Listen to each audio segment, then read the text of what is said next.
Hi friends, welcome to TutusFunny channel. Today I am going to teach this kind of a simple, attractive inventory management system. How to do the Tailwind CSS. Okay, Tailwind CSS. I made this one Tailwind CSS along with JavaScript. Okay, so very simple. So here you can see, but enter the product ID, product name, TV, quantity, price,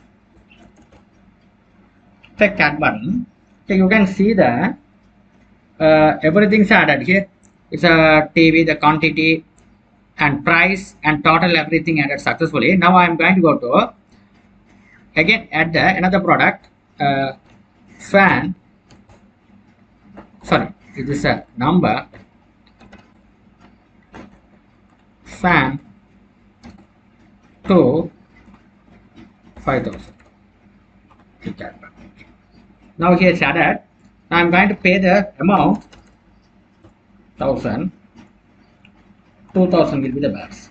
Okay, so you can see how it's easy to implement this kind of system. You can sell this system to the customer very easily. The small shops also need this kind of a system for the calculating their bills.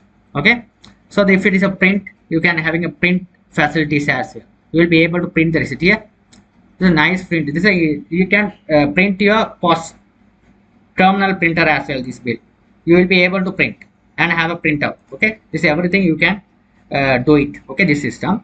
So this is a system how to do step by step. I am going to explain in my next video tutorial. Thank you for watching.